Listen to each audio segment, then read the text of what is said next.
Hello, everyone. Welcome to the Knowledge Nest. This is Reed Hepler, but you can't see me today because we're going to try out a new version of recording. We're going to record the screen for this podcast episode. This week, we're going to talk about searching databases using the metadata we talked about the last 2 weeks when we were talking about searching in the catalog. So we found a way to record the screen and hopefully record my voice as well. I think this is going to work as much as I've tested it. So we'll see how this goes. We have a time limit, and so we're going to try to make this as concise but as also informative as possible. So as you can see, we are on the homepage of the College of Southern Idaho Library.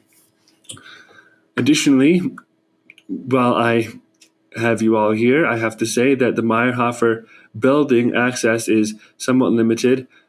The testing center is closed, but there are still some tests that are available. The library is still open, but please exercise care when coming to the library and entering the Meyerhofer building.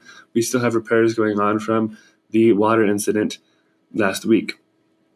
And also, our book club was a very huge success, as I said last week. So please come to this next month's book club, or the next book club we have. We don't know if we're going to do it in July or August, or if we're going to wait until September, but we would love to have you. I know that we have multiple other activities coming up, so please come to those. So let's go to our main topic of the day, which is searching article databases. So if you click this tab, you have, obviously, the LibGuides page for databases. And let's go to one of the most frequently used database search items or options, the Academic Search Premier.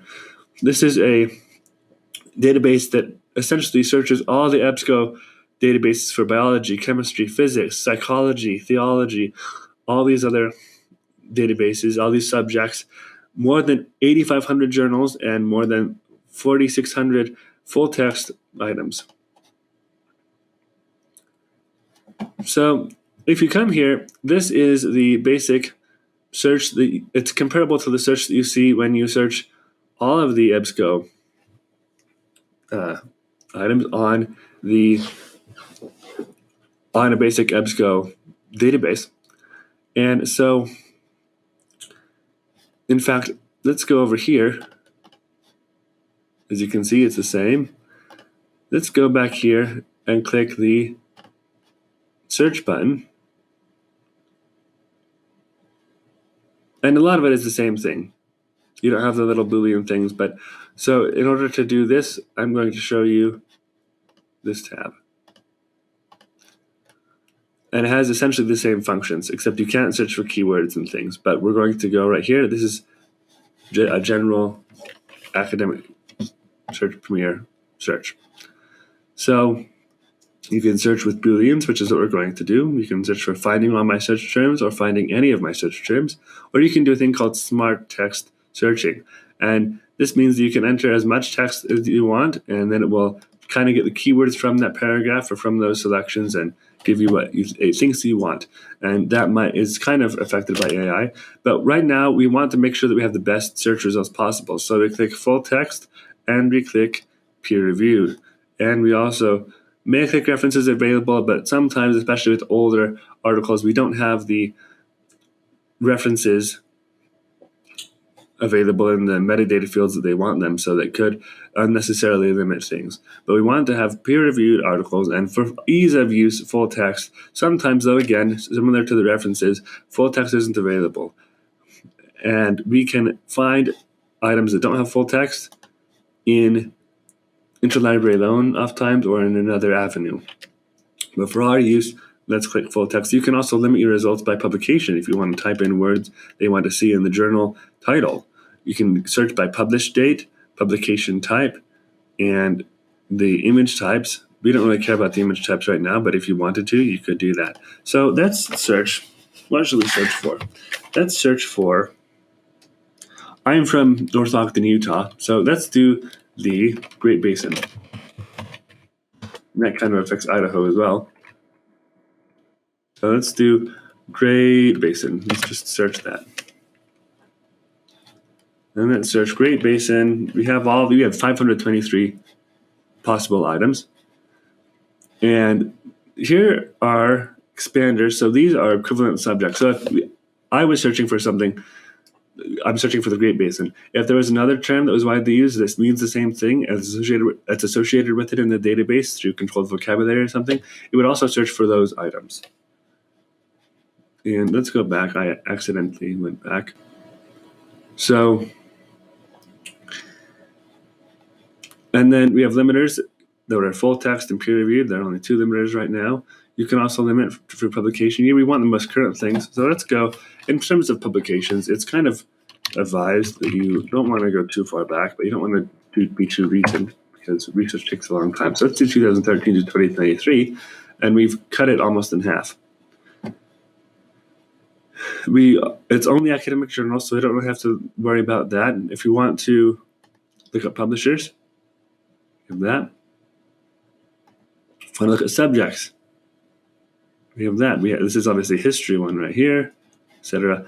But let's look. We want to look at the impact of the Great Basin upon Native Americans. So let's do Great Basin and Native Americans. Here we only have one. Waterfowl and Lunatic crescents in western North America, archaeology of the Pacific Flyway. So let's go back to Great Basin and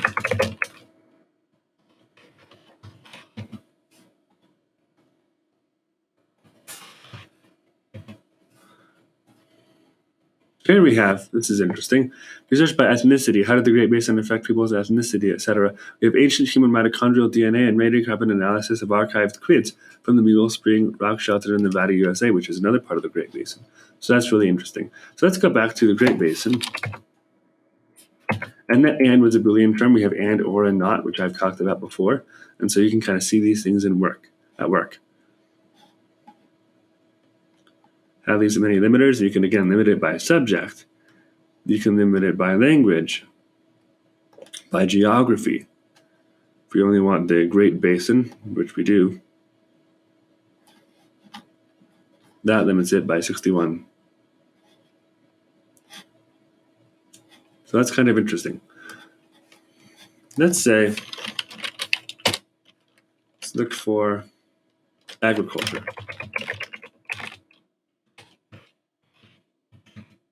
But we don't want to look for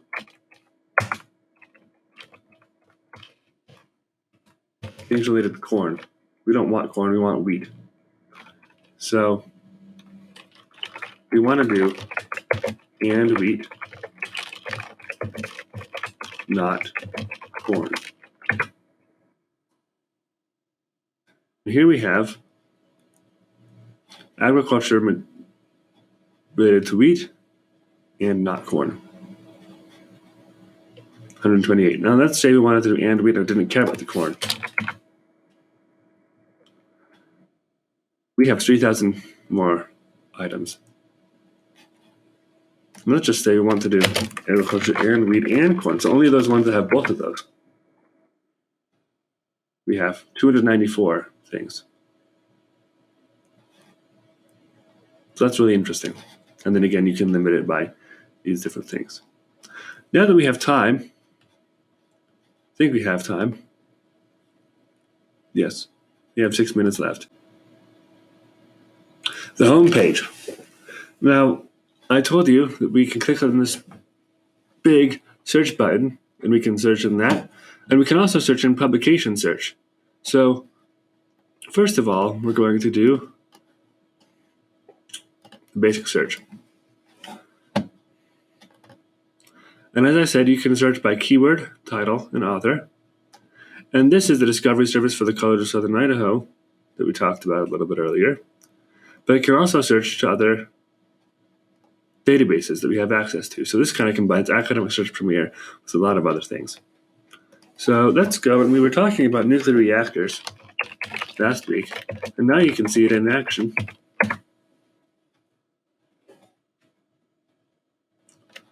And this is essentially the same thing, except this is 1 million. Our catalog had not that many, but we have 1 million art items. And again, we want to make sure that it's current, so let's do 2014. It's 2024. And that cuts us down to 780,000 items, We want to search for things that are only in our catalog? No, we want to have access to more things. Do scholarly things. Reaches it even further. We have full text articles.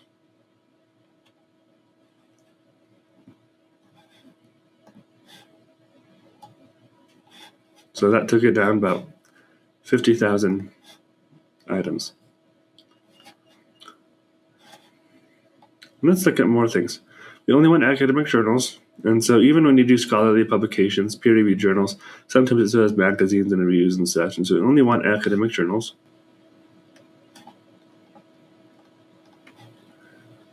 And let's go by the language. We only want English ones because I only speak English. I can only read English, I can speak limited Spanish, Filipino, German, etc., but I can only read reliably English. We have the content provider. See, we have Academic Search Premier, Directory of Open Access Journals, Gale and Context. Let's say we only want this one and this one.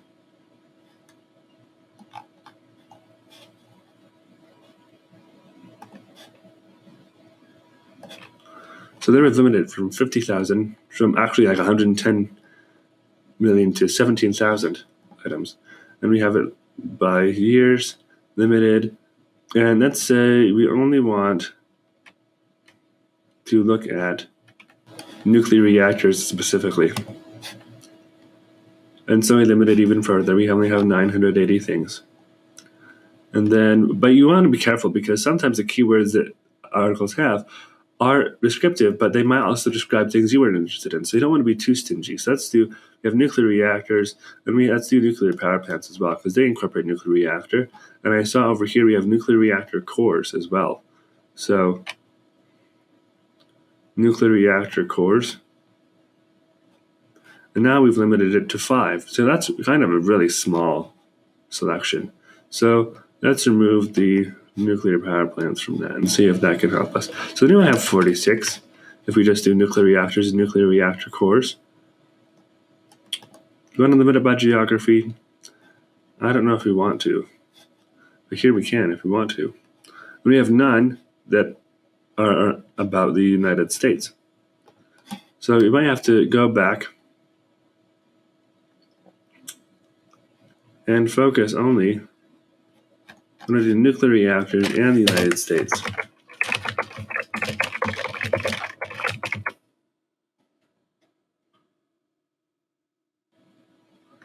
And we have 10,000 things, but let's go back and limit it again. We have the year again.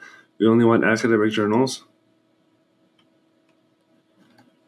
And we only want items about nuclear reactors. And we only want those ones that are in English.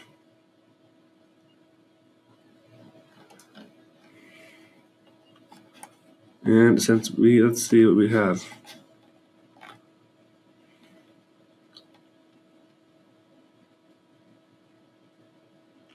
We want the Directory of Open Access Journals.